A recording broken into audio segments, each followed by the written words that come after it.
So I did my speech on why college athletes deserve to get paid. So I'm going to start things off with a simple question. Were any of you aware that every time a student, specifically a hockey team, earns a 4.0 GPA, that coach receives a $4,000 scholarship, not a scholarship, but compensation. So for easy math, let's say 10 students on that team earn a 4.0 GPA, that's $40,000 to the head coach, which the actual player receives none of. So in a 2020 blog by Ashley Robinson, she made a very good point when she said, if you've ever been a college athlete, then you know how hard you have to train to compete. It can feel like a part-time or a full-time job sometimes, which is why people like me believe that athletes should be paid for their work. Student athletes are not cheap labor, said Jonathan Edwards in a very informative article published in 2016. So I'm a student on a well-respected hockey team, the Bowling Green hockey team. I'm fully aware of the time, labor, money, and dedication that goes in behind the scenes before the Friday, Saturday Night Light games. You're all students, and I'd like you to imagine adding an extra 30 hours of exhausting mental and physical effort put into your weekly regimen. In my opinion, American universities are capitalizing on athletes in a way that they're benefiting from using the students to increase the income when the students are receiving 0% of their personal sales. So specifically related to hockey, there's a maximum of 18 full-ride scholarships on the team. A result in lack of scholarships for the players snowballs into players having to battle as hard as they can day in and day out to earn a spot higher up on that lineup, hopefully earning more scholarship money the previous year. The following year, with over half the team sitting around 50% scholarship, international students are still paying between $10,000 and $15,000. This is added stress to the players that students do not need.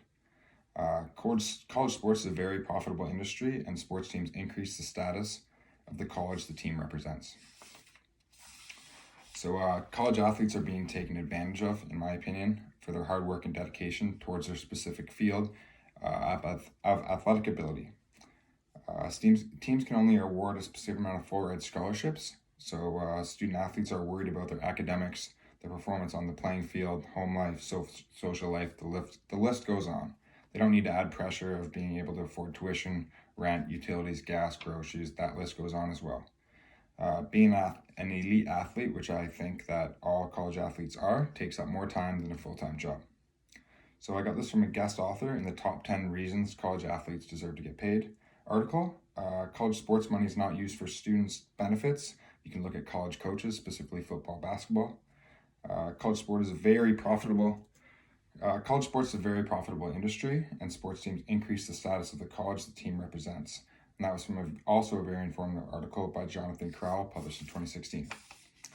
So referring back to football coaches, the Clemson football coach is the highest paid coach in college sports, and he makes just under $9.5 million a year. Referring to hockey, some higher end Division I schools profit between $6 and $7 million a year, and lower end schools profit between $3 and $4 million. So I personally spend between 14 and 17 hours a week on the physical ice surface with my skates on. We're going to add another 5 to 7 hours per week between video meetings and getting dressed or undressed. We're going to throw in 3 or 4 workouts a week, depending if it's a game week, plus your physio, yoga, and whatever rehabilitation your body needs. So that means I'm dedicating nearly 30 hours a week into sport, specifically sport, no academics. I'm not judging the average student at all, by all means, but do students really understand how much work goes in behind the scenes before those Friday, Saturday night games? So student athletes, no matter the sport, whether it's basketball, football, or even bowling, those athletes deserve to be paid for continuously bringing in profit for the institution, and for sure should profit from the money they're gaining by using their names. So to be more specific, like used in this Zion Williams jersey, if a jersey is sold to a fan with your name on it, you should be receiving some sort of reward or compensation, since you are selling something with your actual name on it. Just like if tickets are being sold to watch players perform, if that team's performing better, like let's see the women's volleyball team has an average of 1,000 people in attendance, they make it to the national championship, and that the attendance multiplies by 5, that's bringing in 5 times the amount of profit. The athletes deserve to profit from that. So athletes do not need to spend their summers working an average 9 to 5 job, trying to make extra time for physio, rehab, cardio, weights, or practice in the mornings or at night. in my opinion, college athletes are elite individuals. I don't think you can take that away from them. They also need to eat and train like they are. So rewarding the athlete will therefore make them feel like they're more wanted and less like they're being used for profit, giving more respect to the higher ups, and therefore leading to better results. So someone who's arguing with me may say that athletes are on scholarships, they don't need to be paid. I've also heard a lot of athletes are always catching breaks, teachers extend deadlines, lots of excused absences, their own tutors, gym, study lounge. I do not believe in that because it's pretty hard to make it to class if you're on a bus to northern Minnesota or you're heading on a plane to Alaska. So I do not agree, but I do agree that compensation will result in athletes having more time and money to improve in their specific sport, have one less thing to worry about, and improve their mental health overall, since that's a big aspect in today's world. Therefore, resulting in improving the status of the school.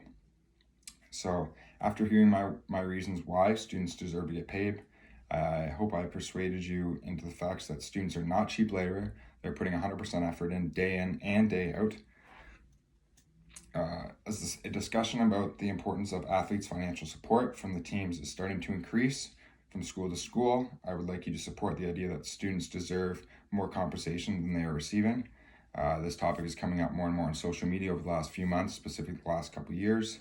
And as a new 2020 study was released by the National Bureau of Economic Research, found that less than 7% revenue generated by the National Collegiate Athletic Association, more than $8 billion annually, finds its way to football and men's basketball players through scholarships and stipends. That was from an awesome article published by Tommy Beer in 2020, so a recent article. So student athletes are still having to pay more than the average individual could ever imagine. I can promise you that. Not all athletes are on full rides or anywhere close to that, like I previously stated on. And sports teams are a very profitable industry. And students deserve compensation since they are, in the end, improving the status of that specific school. So I'm halfway through my second year as a college athlete and a student at Bowling Green. I know the conversations about athletes being compensated is greatly increasing, and I would love your support when the possibility of taking action comes about. So thank you very much.